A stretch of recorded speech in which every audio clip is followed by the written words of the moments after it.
महोदय, यह भी विचार किया गया है कि जो व्यक्ति समाज में काम करता है, चाहे आविष्कार का काम करे, चाहे दूसरा कोई काम करे, उसको उस काम में तब तक सफलता नहीं मिल सकती है जब तक कि समाज का सहयोग या समाज ने जो परिश्रम किया है या कुछ आविष्कार किया है उसका उपयोग उसको प्राप्त न हो, उसका उपयोग वह न कर सके।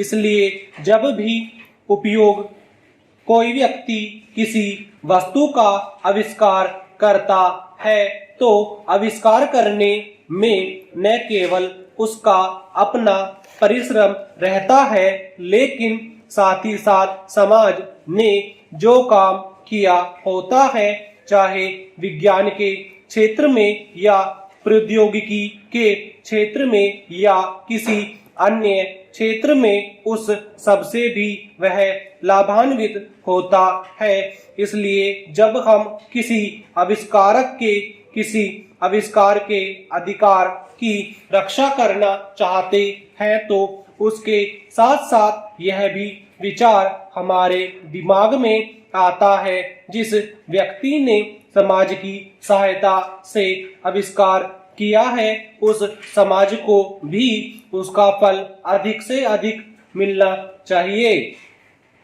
माननीय मंत्री जी ने कहा है कि पेटेंट लॉ इस सिद्धांत पर आधारित होना चाहिए। मैं समझता हूँ कि पेटेंट लॉ के पीछे दो सिद्धांत निश्चित हैं। पहला सिद्धांत तो यह है कि जो व्यक्ति परिश्रम करके धन लगाकर अपना दिमाग लगाकर के किसी वस्तु का आविष्कार करता है तथा अपने परिवार के लोगों के अधिकारों की जहां रक्षा होनी चाहिए, उसके साथ ही साथ जैसा मैंने अभी कहा है, कोई व्यक्ति समाज में व्यर्थ में काम नहीं करता है, वरन पिछले समाज के लोगों ने जो जो काम किए होते हैं, चाहे विज्ञान के क्षेत्र में या प्रौद्योगिकी के क्षेत्र में या किसी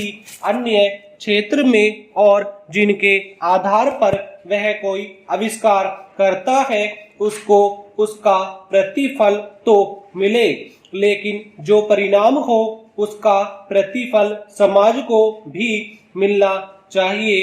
मंत्री महोदय ने कहा है कि जो यह सिद्धांत है वह भी इस विधेयक के पीछे स्थापित किया गया है और इस बात का ध्यान रखा गया है कि जहां हम किसी व्यक्ति के आविष्कार के जो अधिकार हैं, चाहे धन के उपार्जन का अधिकार हो या प्रतिष्ठा प्राप्त करने का अधिकार हो, उसे प्रतिष्ठा का और चाहे धन का दोनों का लाभ व्यक्ति विशेष को भी मिले। महोदय, देश में जो उद्योग धंधा चल रहा है या देश की उन्नति करने का, देश में समृद्धि लाने का जो वैज्ञानिक या प्रौद्योगिकीय आविष्कार हो रहा है, उसमें भी उसका उपयोग पूरा हो। यदि ऐसा हो तभी मैं समझता हूँ कि हमारी पेटेंट प्रणाली सफल सिद्ध हो सकती है। यह प्रश्न उठ सकता है कि किस सीमा तक व्यक्ति के आविष्कार की रक्षा की जाए और किस सीमा तक उसके अधिकार का हनन किया जाए ताकि समाज का अधिक से अधिक लाभ हो, समाज उसका अधिक से अधिक उपयोग कर सके। एक दृष्टिकोण जो इसके पीछे है, हमें इस बात का अभिमान है कि हम 101 करोड़ हैं। हमारी कई जातियां, कई धर्म, कई भाषाएं और कई प्रकार के रीति रिवाज हैं। इस विविधता से हमें लाभ उठाना चाहिए, किंतु आज भेदभाव का भूत हमारे सिर पर चढ़ रहा है।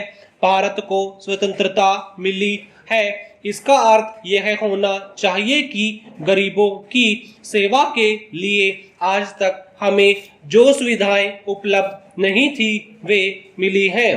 जिस प्रकार भरत ने अयोध्या के राज्य को राम का समझकर सेवक वृत्ति से राज्य का काम संभाला था, उसी प्रकार हमें समझना चाहिए कि राज्य गरीब जनता का है और उसके नाम पर उसके संरक्षक बनकर हमें उसको चलाना है। अब गरीब को ऐसा अनुभव होना चाहिए कि हर एक उसकी सेवा में लग रहा है।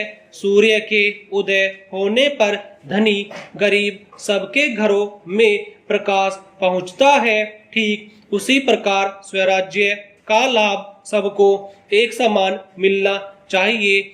इसका सुख धनी निर्धन सबको बराबर मिलना चाहिए। जनता को हमने वचन दिया था कि स्वराज्य मिलने पर हम आपके दुख दूर करेंगे। अब वह समय आ गया है जबकि हमें अपने उस दिए हुए वचन को सार्थक करना है। इतने बड़े देश में विचार भेद होना स्वाभाविक है।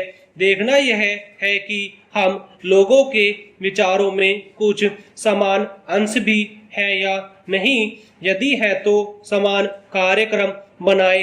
इस प्रकार कार्य करने से हमारे भेदभाव कम होते होते एक दिन मिट जाएंगे और अच्छी बातों का अपने आप उदय होने लगेगा।